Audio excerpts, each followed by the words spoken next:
It began like any ordinary day.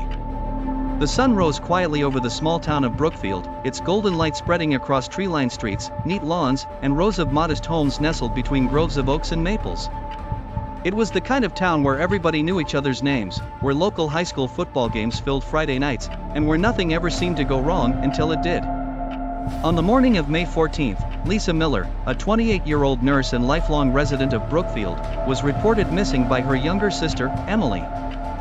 Lisa hadn't shown up for her early shift at the local clinic, hadn't responded to calls or texts, and her car was still parked in her driveway, untouched. It wasn't like her. She was punctual to a fault, reliable, grounded. Something was wrong. And in the days and weeks that followed, the sleepy town of Brookfield would be drawn into a harrowing mystery that would shake its residents to the core. Lisa was beloved in Brookfield. She had grown up on Maple Street, the eldest of 3 daughters. Her father, Robert, had worked as a mechanic. Her mother, Janice, had passed away from cancer when Lisa was 16, leaving her to step into a caretaker role for her younger siblings. She never complained.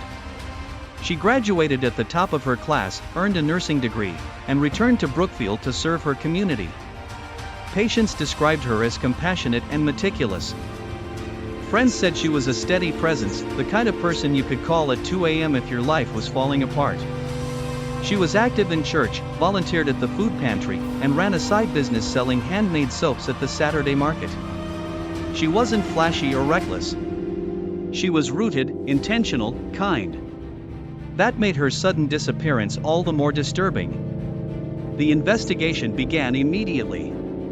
Her home showed no signs of forced entry. Her purse was inside, as were her car keys. Her bed had been slept in, and a half-drunk cup of tea sat cold on the kitchen counter. The back door was locked, but the front door was not. Nothing appeared stolen. To investigators, it looked as though Lisa had simply vanished, as if she'd walked out the front door and never returned. Friends and family were interviewed. Search parties were organized. Drones swept the nearby woods, and cadaver dogs were brought in.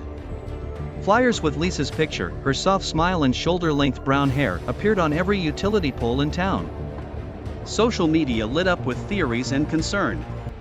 The FBI got involved within a week. But no matter how much effort poured in, the case remained stubbornly cold.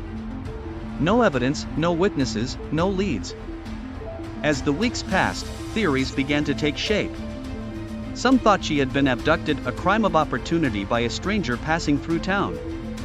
Others believed someone she knew had something to do with it. The lack of signs of struggle made the latter seem plausible. Investigators turned to her personal life. Lisa had broken off an engagement 2 years earlier with a man named Aaron Caldwell. The relationship had been rocky, reportedly ending when Lisa discovered Aaron had been cheating on her. He'd taken it badly, moving out of town shortly after. But investigators tracked him down. He was living in Ohio, had a solid alibi, and no connection to Brookfield in years. Another dead end. Then came the discovery that Lisa had been receiving anonymous notes in the months leading up to her disappearance, unsettling messages left in her mailbox and tucked under her windshield wipers. Emily found them while cleaning out Lisa's apartment, tucked in a drawer beneath old receipts and notebooks. The notes weren't overtly threatening, but they were strange.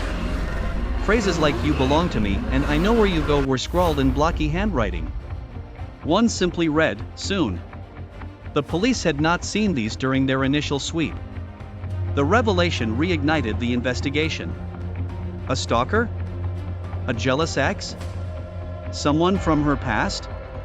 Lisa's friends recalled her mentioning feeling like she was being watched. She'd told her coworker once that she thought someone had followed her home. But she had laughed it off, saying it was probably nothing. In hindsight, it was everything.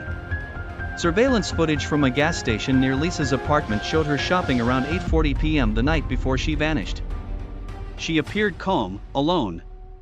Behind her in line was a man in a baseball cap and hoodie. He kept his head down, never looked at the camera. Investigators released the footage, hoping someone would identify the man. No one came forward. He was never seen again. The town grew more anxious as months passed. Parents watched their children more closely. Women stopped jogging alone. Neighborhood watch groups sprang up. The mystery took on a life of its own. True crime podcasts picked it up. Internet sleuths dissected every detail. But the attention yielded no resolution, only more speculation.